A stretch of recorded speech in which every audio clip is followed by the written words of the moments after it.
ನಮಸ್ಕಾರ, ಶುಭೋದಯ. ಶಿವಶಕ್ತಿ ಜ್ಞಾನ ಮತ್ತು ಶಕ್ತಿಯ ದರ್ಶನ ವಿಶೇಷ ಕಾರ್ಯಕ್ರಮಕ್ಕೆ ತಮ್ಮೆಲ್ಲರಿಗೂ ಆತ್ಮೀಯ ಸ್ವಾಗತ ಹೇಳ್ತಾ ಇರೋದು ನಾನು ಅನುಷಾ.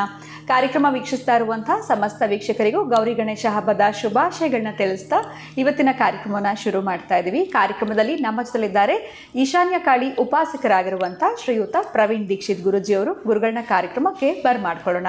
ನಮಸ್ತೆ ಗುರುಗಳೇ, ಕಾರ್ಯಕ್ರಮಕ್ಕೆ ಆತ್ಮೀಯ ಸ್ವಾಗತ. ನಮಸ್ಕಾರ.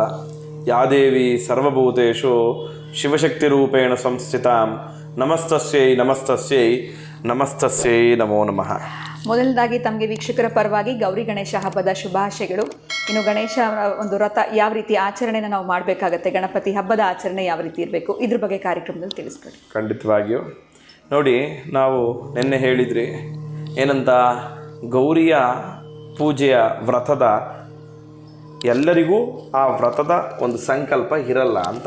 ಆದರೆ ಗಣಪತಿ ಪ್ರತಿಯೊಬ್ಬರೂ ಇಡ್ಬೋದು. ಗಣಪತಿಯನ್ನು ನಾವು ವ್ರತವಾಗಿ ಆಚರಣೆಯನ್ನು ಮಾಡಿದಾಗ ಎಲ್ಲ ಪಂಗಡದವರು ಗಣಪತಿಯನ್ನು ಇಟ್ಟು ಪೂಜೆ ಮಾಡೋ ಪದ್ಧತಿ ಇದೆ. ಗಣಪತಿ ಪೂಜೆ ಅಂದಿದ ತಕ್ಷಣ ಏನು ಅಂದಾಗ ಪ್ರತಿಯೊಂದು ದೇವತೆಗಳಿಗೂ ಅದರದೇ ಆದ ಒಂದು ಅನುಷ್ಠಾನ ಅನ್ನೋದಿರುತ್ತೆ. ಮೊದಲನಾಗಿ ವಿಘ್ನರಾಜೋ ಗಣಾಧಿಪ, ಯಾವುದೇ ರೀತಿಯ ವಿಘ್ನಗಳನ್ನು ಬರ್ತಾ ಇದೆ ಅಂದಾಗ ಮೊದಲಾಗಿ ಗಣಪತಿಯನ್ನು ಪ್ರಾರ್ಥನೆ ಮಾಡಿದಾಗ ಎಂಥದೇ ವಿಘ್ನ ಬಂದರೂ ಅದನ್ನು ನಿವಾರಣೆ ಮಾಡೋನು ಯಾರು ಅಂದರೆ ಗಣಪತಿ. ಗಣಪತಿ ಎಂದಿದ ತಕ್ಷಣ ಏನು ಹೇಳ್ತೀವಿ ಅಂದರೆ ಭಕ್ಷಪ್ರಿಯ ಅಂತ ಹೇಳ್ತೀವಿ. ನೀವು ಗಣಪತಿಗೆ ಎಷ್ಟೇ ಅರ್ಚನೆ ಮಾಡಿ, ಏನೇ ಮಂತ್ರವನ್ನು ಹೇಳಿ, ಎಷ್ಟೇ ಅಭಿಷೇಕವನ್ನು ಮಾಡಿ ಅವನು ತೃಪ್ತಿ ಆಗಲ್ಲ. ಗಣಪತಿಗೆ ವಿಧ ವಿಧವಾದ ಭಕ್ಷ್ಯಗಳನ್ನು ಇಟ್ಟಾಗ ಮಾತ್ರ ಅವನು ತೃಪ್ತಿ ಆಗೋದು. ಅದಕ್ಕೆ ಅವನ ನಾವು ಭಕ್ಷಪ್ರಿಯ ಅಂತ ಹೇಳ್ತೀವಿ. ಅದೇ ರೀತಿ ಶಿವನಿಗೆ ಅಭಿಷೇಕ ಪ್ರಿಯ, ವಿಷ್ಣುವಿಗೆ ಅಲಂಕಾರ ಪ್ರಿಯ, ಅಮ್ಮನವರು ಅರ್ಚನ ಪ್ರಿಯ. ರಾಘವೇಂದ್ರ ಸ್ವಾಮಿಗಳು ಗೊತ್ತಿಲ್ಲ ಗುರುಗಳೇ, ನೀವೇ ತಿಳಿಸ್ಬೇಕು. ಅವ್ರಿಗೆ ನಾವು ನೀವೆಲ್ಲೇ ರಾಘವೇಂದ್ರ ಸ್ವಾಮಿ ಮಠಕ್ಕೆ ಹೋದರೂ ಹೆಜ್ಜೆ ನಮಸ್ಕಾರ ಆಗ್ತಿರ್ತಾರೆ, ನೋಡಿದ್ದೀರ. ಉರುಳು ಸೇವೆ ಮಾಡ್ತಿರ್ತಾರೆ. ನಿನ್ನ ದೇಹವನ್ನು ದಂಡನೆ ಮಾಡಬೇಕು ಅಂದಾಗ ರಾಘವೇಂದ್ರ ಸ್ವಾಮಿ ಮಠಕ್ಕೆ ಹೋಗಬೇಕು. ದೇಹ ದಂಡನೆ ಮಾಡೋದು ಅದೊಂದೇ ಜಾಗದಲ್ಲಿ, ಇನ್ನೆಲ್ಲೂ ಕೂಡ ನೀವು ದೇಹ ದಂಡನೆ ಮಾಡಲ್ಲ. ಒಂದು ನಮಸ್ಕಾರ ಮಾಡ್ತೀರಾ, ಬಂದ್ಬಿಡ್ತೀರಾ. ಆದರೆ ರಾಘವೇಂದ್ರ ಸ್ವಾಮಿ ಮಠದಲ್ಲಿ ಮಾತ್ರ ನಿನ್ನ ದೇಹವನ್ನು ದಂಡಿಸಿ ನಮಸ್ಕಾರ ಮಾಡೋದು, ಹೆಜ್ಜೆ ನಮಸ್ಕಾರ ಮಾಡೋದಾಗಲಿ, ಉರುಳು ಸೇವೆ ಮಾಡೋದಾಗಲಿ, ಅದು ಗುರುಗಳಿಗೆ ಪೂರ್ಣವಾಗಿ ಸಮರ್ಪಣೆ ಆಯಿತು ಅಂತ. ಸೂರ್ಯನಾರಾಯಣನಿಗೆ ನಮಸ್ಕಾರ ಪ್ರಿಯ. ನೀವೆಷ್ಟು ನಮಸ್ಕಾರ ಮಾಡ್ತೀರಾ ಅಷ್ಟು ಸೂರ್ಯನಾರಾಯಣ ಆರೋಗ್ಯವನ್ನು ಕೊಡ್ತಾನೆ, ಸೂರ್ಯ ನಮಸ್ಕಾರ ಮಾಡೋದ್ರಿಂದ ಅಂತ. ಅದೇ ರೀತಿಯಾಗಿ ಗಣಪತಿ ಭಕ್ಷಪ್ರಿಯ ಅಂದಾಗ ಗಣಪತಿಗೆ ಬಹಳ ವಿಶೇಷವಾಗಿ ಏನು ನೈವೇದ್ಯವನ್ನು ಕೊಡಬೇಕು ಅಂದಾಗ ಅವನು ಎಲ್ಲರಿಗೂ ಗೊತ್ತಿದೆ, ಮೋದಕ ಪ್ರಿಯ ಅಂತ ಹೇಳ್ತೀವಿ. ಅದಕ್ಕಿಂತ ಮುಖ್ಯವಾಗಿ ಗಣಪತಿಗೆ ನೀವು ಬಹಳ ಮುಖ್ಯವಾಗಿ ಒಂದು ನೈವೇದ್ಯವನ್ನು ಕೊಡಬೇಕು. ಏನು ಅಂದರೆ ಮಧುಪರ್ಕ ಅಂತ ಹೇಳ್ತೀವಿ ನಾವು. ಏನು ಮಧುಪರ್ಕ ಅಂದರೆ ಬಾಳೆಹಣ್ಣನ್ನು ಬಿಡಿಸಿ ಜೇನುತುಪ್ಪದಲ್ಲಿ ಹದ್ದು ಅದನ್ನು ಗಣಪತಿಗೆ ಒಂದು ವಿಳೆದೆಲೆ ಮೇಲೆ ಇಟ್ಟು ನೈವೇದ್ಯವನ್ನು ಮಾಡಬೇಕು. ಆಗ ಗಣಪತಿ ತೃಪ್ತನಾಗ್ತಾನೆ. ತದನಂತರ ನೀವು ಎಷ್ಟೇ ಭಕ್ಷ್ಯಗಳನ್ನು ಇಡಿ. ನೀವು ಎಲ್ಲೇ ಕಾಡುಗಳಿಗೆ ಹೋದರೂ ಆನೆಗಳು ಬರುತ್ತೆ. ಆನೆಗಳು ಬಂದಾಗ ಯಾರ ಕಣ್ಣಿಗೆ ಬೀಳುತ್ತೋ ಇಲ್ವೋ, ಆನೆ ಕಣ್ಣಿಗೆ ಬೀಳೋದು ಫಸ್ಟು ಬಾಳೆಹಣ್ಣು ಗೊನೆ. ಅದಕ್ಕೆ ಅವನಿಗೆ ಬಾಳೆಹಣ್ಣು ಬಹಳ ಪ್ರಿಯವಾದದ್ದು. ಅದಕ್ಕೋಸ್ಕರವಾಗಿ ಗಣಪತಿಗೆ ಬಾಳೆಹಣ್ಣನ್ನು ಇಟ್ಟು ನೈವೇದ್ಯವನ್ನು ಮಾಡಿದಾಗ ಪೂರ್ಣವಾದ ಆಶೀರ್ವಾದ ನಮಗೆ ಸಿಕ್ಕತ್ತೆ.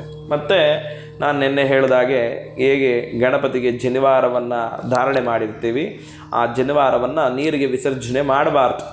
ನೀವು ಗೌರಿ ಗಣಪತಿಯನ್ನು ಬಿಡ್ತೀರಾ, ಎಷ್ಟೋ ಜನ ಒಂದು ತಪ್ಪು ಮಾಡ್ತಾರೆ. ಗೌರಿ ಗಣಪತಿನ ಬಿಟ್ಟು ಹಾಗೆ ಬಂದುಬಿಡ್ತೀರಾ ಅಲ್ವಾ. ನೀವು ಬರ್ಬೇಕಾದ್ರೆ ಏನಾದ್ರು ತರ್ತೀರಾ? ಇಲ್ಲ, ಬಹಳ ತಪ್ಪು. ನೀವು ಎಲ್ಲೇ ಗೌರಿ ಗಣಪತಿಯನ್ನು ಬಿಟ್ಟ ಮೇಲೆ, ಗೌರಿನ ಬಿಟ್ಟ ಮೇಲೆ ಶಾಸ್ತ್ರ ಏನಿದೆ ಗೊತ್ತಾ, ಗಂಗೆನ ತರಬೇಕು ಅಂತ. ಅದಕ್ಕೆ ಗೌರಿ ಗಣಪತಿನ ನೀವು ಯಾವುದೇ ಕೆರೆಯಲ್ಲಾಗಿರ್ಬೋದು, ಎಲ್ಲೇ ಆಗಿರ್ಬೋದು, ನೀವು ಮುಳುಗಿಸಿದ ತಕ್ಷಣ ಒಂದು ಲೋಟ ತಗೊಂಡು ಅಲ್ಲಿಗೆ ಹೋಗಬೇಕು. ಹೋಗಿ ಗಣಪತಿಯನ್ನು ನೀವು ಒಂದು ಅಕ್ಕಿ ತಟ್ಟೆಲ್ಲೋ ಎಲ್ಲೋ ಇಟ್ಕೊಂಡು ಹೋಗಿರ್ತೀರ ಅಲ್ವಾ, ವಿಸರ್ಜನೆ ಮಾಡಿದ್ಮೇಲೆ ಅಲ್ಲಿಂದ ಗಂಗೆ ತಗೊಂಡು ಆ ತಟ್ಟೆಲಿ ಇಟ್ಕೊಂಡು ಮನೆಗೆ ಬರಬೇಕು. ಕೈ ಬೀಸ್ಕೊಂಡು ಬರೋದಲ್ಲ.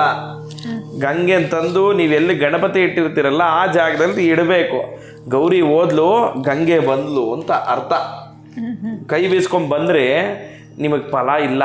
ಅದಕ್ಕೋಸ್ಕರವಾಗಿ ಗೌರಿ ಗಣಪತಿ ಪೂಜೆಯನ್ನು ಆದಮೇಲೆ ವಿಸರ್ಜನೆ ಮಾಡಿದ್ಮೇಲೆ ಗಂಗೆನ ತರಲೇಬೇಕು. ನೀವು ಗಂಗೆನ ತಂದ ಮೇಲೇ ನಿಮಗೆ ಈ ಪೂಜೆಯ ಪೂರ್ಣವಾದ ಫಲ ಸಿಕ್ಕೋದು. ಹಾಗಾಗಿ ಪ್ರತಿಯೊಬ್ಬರು ಮರೀದರೆ ನೀವು ವಿಸರ್ಜನೆ ಮಾಡಿದ್ಮೇಲೆ ಇವಾಗ ಕಾರಲ್ಲಿ ಹೋಗ್ತೀರಾ, ಗಣಪತಿನ ತೊಗೊಂಡು ಹೋಗ್ತೀರಾ, ಗಣಪತಿನ ನಾವು ಇಲ್ಲ ಗೌರಿನ ಇಟ್ಟಿಲ್ಲ ಗುರುಗಳೇ, ಬೇಡ ಗಣಪತಿನ ಬಿಡ್ತೀರಾ ಅಲ್ವಾ, ಗಣಪತಿನ ಬಿಟ್ಟರು ನೀವು ಗಂಗೆನ ತರಲೇಬೇಕು. ತಂದಾಗ ಮಾತ್ರ ಆ ಪೂಜೆಗೆ ಪೂರ್ಣವಾದ ಫಲ ಸಿಕ್ಕೋದು. ಮನೆಯಲ್ಲೇ ಕೆಲವರು ವಿಸರ್ಜನೆ ಮಾಡ್ಬಿಡ್ತಾರಲ್ಲ ಗುರುಗಳೇ, ಆಗ ಏನ್ ಮಾಡುವ? ಖಂಡಿತ ಮನೆಯಲ್ಲೂ ನೀವು ನೀರಲ್ಲೇ ಅಲ್ವಾ ವಿಸರ್ಜನೆ ಮಾಡೋದು. ಒಂದು ಟಬ್ಬಲ್ಲೋ ಇಲ್ಲ ಒಂದು ಬಕೆಟಲ್ಲೋ ಗಣಪತಿನ ವಿಸರ್ಜನೆ ಮಾಡ್ತೀರಾ. ಎಲ್ಲಿ ಮಾಡ್ತೀರಾ? ಮನೆ ಮುಂದೆನೋ. ಮನೆ ಒಳಗಡೆ ಯಾರು ಮಾಡಲ್ಲ, ಮನೆ ಆಚೆ ಹೊಸ್ಲಿಂದ ಆಚೆನೆ ನೀವು ತಗೊಂಡೋಗಿ ಮಾಡೋಕ್ ಸಾಧ್ಯ ಇಲ್ಲ. ಮನೆ ಕೆಳಗಡೆನೋ ಇಲ್ಲ ಟೆರೆಸ್ ಮೇಲೋ ಮಾಡ್ತೀರಾ. ಎಲ್ಲ ಆಗಿ ಮುಳುಗಿಸಿದ ಮೇಲೆ ಅಲ್ಲಿಂದನೇ ಗಂಗೆ ತಂದು ಮನೆ ಒಳಗಡೆ ಇಡಬೇಕು. ಆ ಜಾಗದಲ್ಲಿ ಇಟ್ಟಾಗ ಮಾತ್ರ, ಅದನ್ನೇ ಶಾಸ್ತ್ರನೇ ಹೇಳುತ್ತೆ, ಗೌರಿ ಹೋದ್ಲು ಗಂಗೆ ಬಂದ್ಲು ಅಂತ.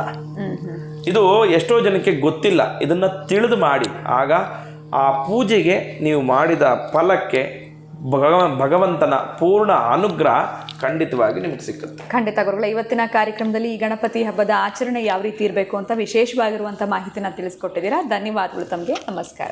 ಜೈ ಶ್ರೀ ಕೃಷ್ಣ. ಇನ್ನು ವೀಕ್ಷಕರೇ, ಮತ್ತೊಮ್ಮೆ ತಮ್ಮೆಲ್ಲರಿಗೂ ಗೌರಿ ಗಣೇಶ ಹಬ್ಬದ ಶುಭಾಶಯಗಳನ್ನ ತಿಳಿಸ್ತಾ ಇವತ್ತಿನ ಕಾರ್ಯಕ್ರಮವನ್ನು ಮುಗಿಸುವಂತಹ ಸಮಯ ಆಗಿದೆ. ನಮಸ್ಕಾರ.